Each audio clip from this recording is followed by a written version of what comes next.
Assalamualaikum warahmatullahi wabarakatuh. Anak-anak, sebelum kita mulai pelajaran, mari kita berdoa terlebih dahulu. Semoga pelajaran hari ini bisa membawa barokah. Amin ya rabbal alamin. Berdoa mulai. Bismillahirrahmanirrahim. Raditu billahi rabba wa bil islami dina wa bi muhammadin nabiyya wa rasula. Rabbi zidni ilma warzuqni fahma birahmatika ya arhamar rahimin. Amin. Kesempatan kali ini kita akan membahas tentang tayamum. Apa itu tayamum dan bagaimana cara kita bertayamum.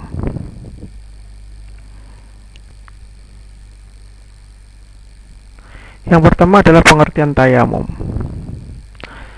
Secara bahasa, tayamum adalah berniat melakukan sesuatu. Sedangkan menurut istilah, tayamum merupakan pelaksanaan mengusap debu ke wajah dan kedua tangan dengan syarat-syarat tertentu sebagai ganti berwudu atau mandi besar. Jadi tayamum merupakan pengganti wudu dan mandi besar karena adanya sebab-sebab tertentu. Sebab-sebab yang diperbolehkan tayamum, yang pertama adalah kelangkaan air, baik secara kasat mata maupun secara syarak. Contoh, kelangkaan air secara kasat mata dalam keadaan bepergian dan benar-benar tidak ada air. Sedangkan kelangkaan air secara syarak, misalnya air yang ada hanya cukup untuk kebutuhan minum, atau memang air tersebut hanya dipergunakan untuk minum, tidak dipergunakan untuk wudu, maka kita boleh untuk melakukan tayamum.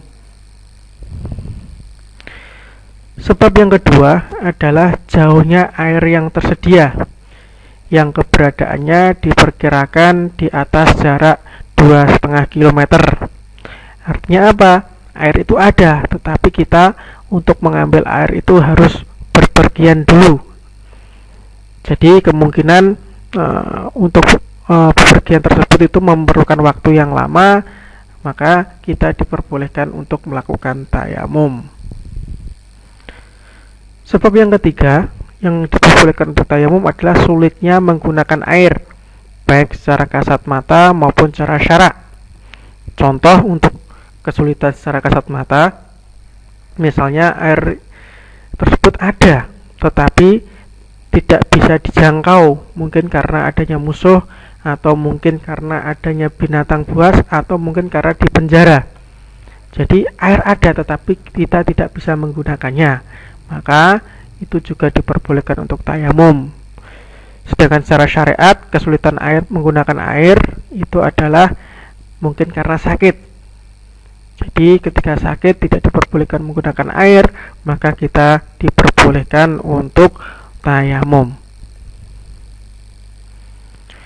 Sekarang ketentuan-ketentuan khusus tayamum. Berbeda dengan wudu, tayamum memiliki ketentuan-ketentuan khusus, yaitu yang pertama harus dilakukan setelah masuk waktu salat.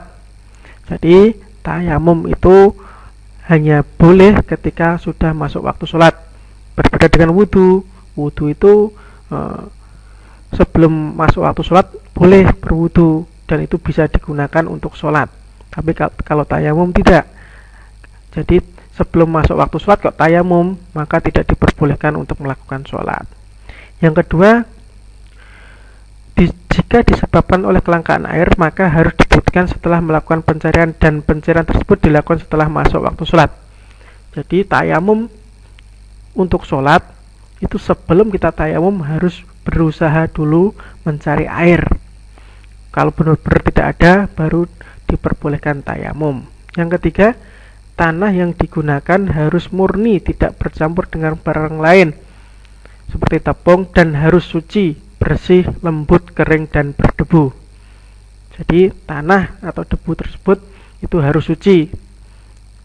Tidak boleh mungkin debu dari kotoran itu yang tidak suci, tidak diperbolehkan untuk digunakan tayamum. Selanjutnya, Yang keempat adalah tayamum hanya sebagai pengganti wudhu dan mandi besar, bukan pengganti menghilangkan najis. Jadi seperti yang kemarin, najis mukhafafah, mughaladah atau mutawasitoh, itu cara pensuciannya tidak bisa menggunakan tayamum, harus sesuai dengan tata cara pensucian najis. Yang kelima, tayamum hanya bisa dipergunakan untuk 1 kali sholat wajib. Boleh menggunakan tayamum setelah sholat wajib, seperti sholat sunnah, sholat jenazah, dan membaca Al-Quran. Beda dengan wudhu. Kalau wudhu itu bisa digunakan beberapa kali sholat wajib. Contoh, kita berwudhu terus sholat maghrib belum batal, lanjutkan sholat isya, itu boleh. Tapi tayamum tidak. Kalau tayamum itu walaupun belum batal, ketika mau melakukan sholat lagi itu harus tayamum lagi. Contoh, ketika sholat maghrib kita tayamum. Nah, ketika isya walaupun belum batal, kita wajib tayamum lagi. Tapi setelah itu, lebih sholat sunnah, ba'diyah ataupun qobliyah, itu boleh menggunakan tayamum sholat wajib tadi. Selanjutnya yang keenam adalah tayamum menjadi batal disebabkan oleh perkara-perkara yang juga membatalkan wudhu. Intinya apa?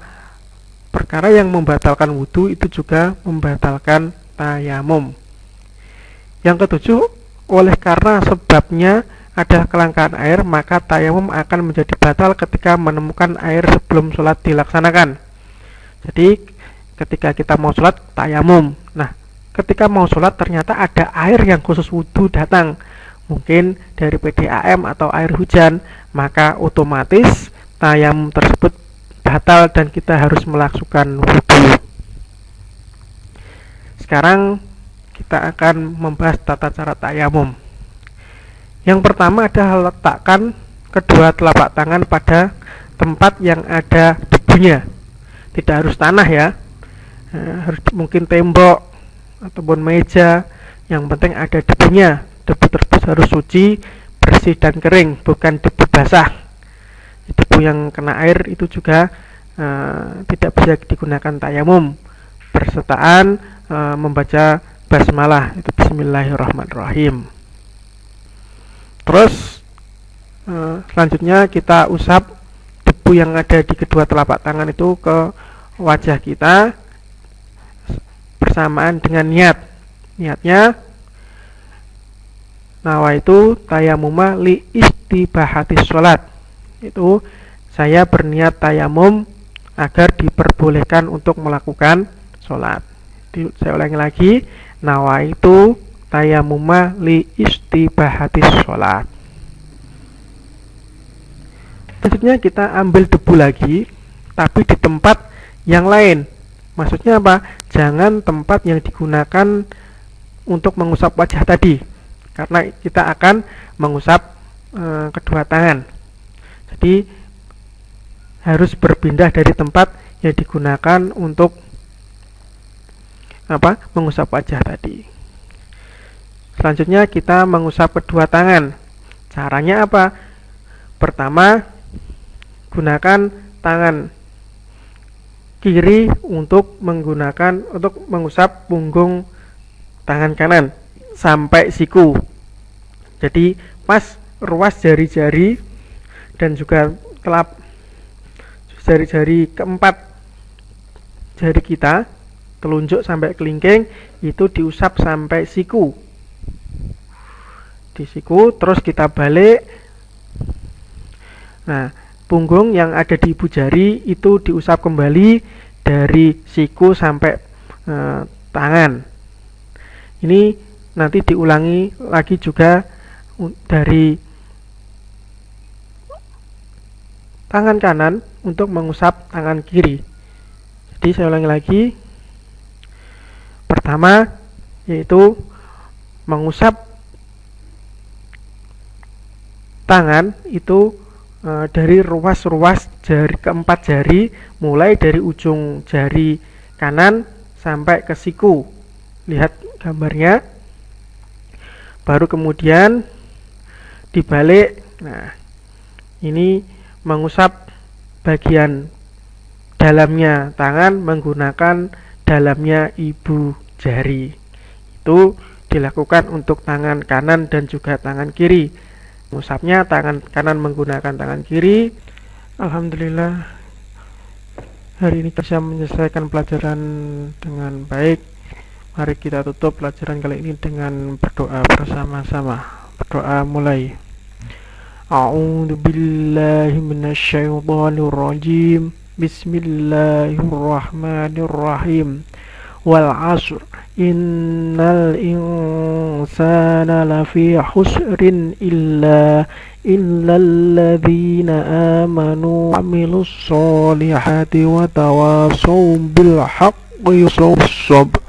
آتنا في الدنيا حسنة وفي الآخرة حسنة وعذاب النار والحمد لله رب العالمين.